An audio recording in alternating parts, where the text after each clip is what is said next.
आगे हमारे पास है conditional statement in Python. Conditional statement क्या होती हैं? कंडीशनल स्टेटमेंट किसी भी कंडीशन को चेक करती हैं। लेट्स सपोज अगर आपकी उम्र है 18 साल और आप चेक करना चाह रहे हैं कि आप वोट दे सकते हैं या नहीं, तो ये कंडीशन है। अगर आपकी उम्र 18 साल या ग्रेटर है तो आप वोट दे सकते हैं, ये कंडीशन है। अगर आपकी उम्र 18 साल से कम है तो आप वोट नहीं दे सकते, ये कंडीशन है। तो इन कंडीशंस को, इस तरह की कंडीशन को चेक करने के लिए हम कंडीशनल स्टेटमेंट पाइथन में यूज करते हैं। तो वो चेक क्या करता है? वो कुछ कंडीशन चेक करता है। सबसे पहले जो कंडीशनल स्टेटमेंट है वो इफ है। इसका सिंटेक्स क्या है कि हम इफ लिखते हैं और फिर कंडीशन इधर मेंशन करते हैं जो हमने चेक करनी है, और उस कंडीशन के चेक होने पे जो कोड एग्जीक्यूट होगा वो हम इधर मेंशन करते हैं। ठीक है, तो इसको हम पढ़ लेते हैं किस तरीके से हमारी इफ कंडीशन काम करती है प्रोग्राम में पाइथन के।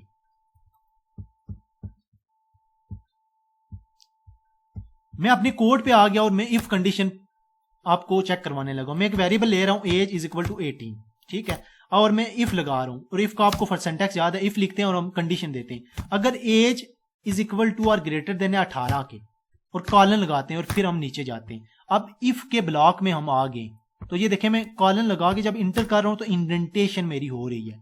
तो ये VS कोड का कमाल है, ये इंडेंटेशन खुद करके आता है। अगर मैं इधर अगला कोड लिखूंगा तो ये मेरे पास एरर आएगा। क्या का आप इफ ब्लॉक में तो आप अगला कोड जो लिखें वो स्पेस दे के लिखें। ये इंडेंटेशन का कॉन्सेप्ट मैंने आपको पढ़ाया है, ये पाइथन में बहुत जरूरी है। तो मैं प्रिंट करूंगा क्या, यू कैन वोट, कि आप वोट दे सकते हो, क्योंकि आपकी उम्र 18 या 18 से ग्रेटर है तो आप वोट दे सकते हो। तो अभी देखते हैं क्या मेरे पास रिजल्ट आता है। आउटपुट को क्लियर करते हैं। ये साइन आपने ग्रेटर देन इक्वल टू ऐसे लिखना है, ठीक है। तो यू कैन वोट, ठीक है। अब मैं इसकी जो है ना पोजीशन, जो है ना एज को कम करने लगा हूं, 17 देने लगा हूं। तो अभी मेरी एज तो इस कंडीशन के साथ फॉल्स हो रही है। एज तो 17 है, लेकिन इधर मैंने कंडीशन दी हुई है ग्रेटर देन और इक्वल टू 18 होनी चाहिए, तो ही आप वोट दे सकते हैं। अभी ये कंडीशन मेरी फॉल्स हो गई है, तो अब ये ब्लॉक एग्जीक्यूट नहीं होगा, तो अब मेरे पास आउटपुट कुछ नहीं आएगी। तो ये इसको मैं क्लियर करके फिर वापस करता हूं, क्योंकि ये पिछली एग्जीक्यूट कर रहा है। तो ये देखें मेरे पास आउटपुट कुछ भी नहीं आ रही। अब इसके बाहर में जो लिखूंगा ना वो आउटपुट आ जाएगी। तो अभी इसके बाहर में लिख रहा हूं, मैं लिख रहा हूं यू कैन नॉट वोट,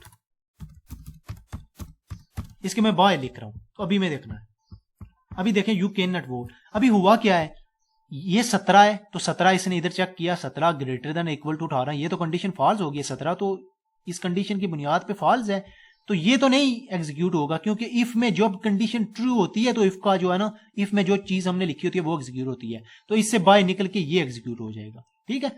तो अगर आप ये एग्जीक्यूट करना चाहते हैं तो करें, अदरवाइज नहीं। तो इफ इस तरीके से काम करती है। कंडीशन के ट्रू होने पे हमारी जो इफ में जो चीज लिखी होती है वो प्रिंट हो जाती है, और कंडीशन के फॉल्स होने पे वो इफ में जो चीज लिखी होती है वो प्रिंट नहीं होती।